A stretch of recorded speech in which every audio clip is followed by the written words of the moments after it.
review of the N-Series Topbreaker. Let's get into it, starting out with an unboxing.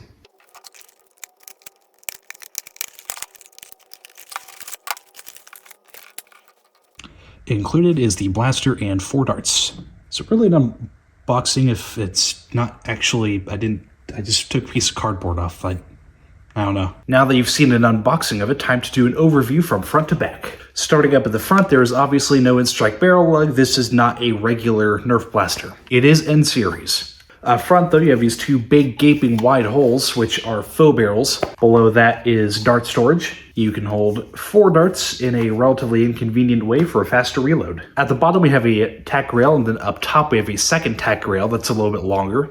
And this entire orange piece moves. There's no button, there's no release. You crack it. And then from here, you can front load your 2 barrels. This is a 2-shot smart AR blaster, and it only shoots them 1 at a time. And this little spring-loaded tooth is what locks that in place, kind of. Now moving down to the grip, it is comfortable enough. It's a very lightweight blaster, so it doesn't need a super great grip or anything. Up top we have the literal plunger tube visible, and this is how you prime it. You pull that back, and now you're primed. And then you pull the trigger, and it fires. There's no slam fire. And of note, the priming handle is solid on this side and hollow on this side. Also of note, it is a very thin trigger. And then at the very back, we have a joke of a thumbhole stock. At the very least, it doesn't interfere with ergonomics that much. But I mean, I'm a big guy, but let's get real. Nobody, even my sister's newborn child, could not shoulder that comfortably. Now for a firing demo using N1 darts. Not that there's much of a choice.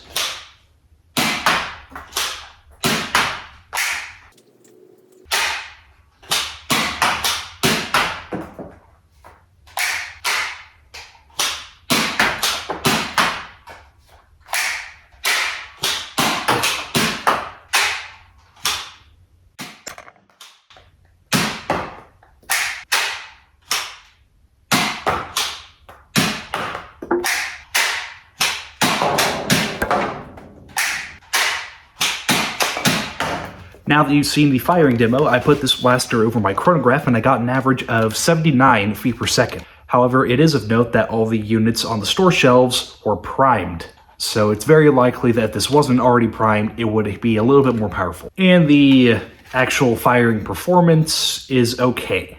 It's not great, but it's acceptable for N-Series. Now, I did not actually have any jams or malfunctions, but whenever you have to manually do everything, it's no wonder you're not going to have any. Now to my personal opinion and buy recommendation. Would I recommend you buy this? No. If you've seen the review of the Double Impact, this is very similar. Yeah, don't buy this. It doesn't technically do anything wrong, but it's a flagrant cash grab.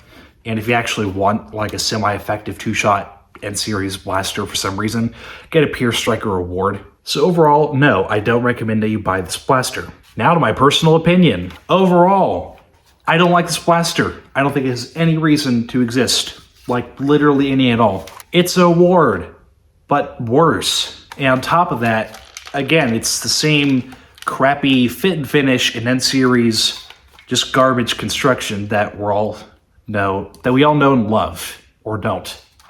I don't love it. This, it's technically a spring-loaded component, but it feels like that you're still breaking it, and that something's going to break off. The dart storage is not great and has the worst possible way to store your darts facing out. You're absolutely going to mess those up before you have any chance to reload them. The rails are the same crappy single-piece rails that we're used to out of Hasbro these days.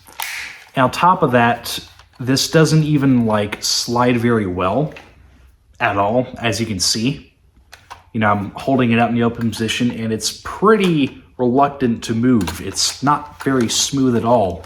And it's only smooth if you're doing that, and you don't take time to feel it out.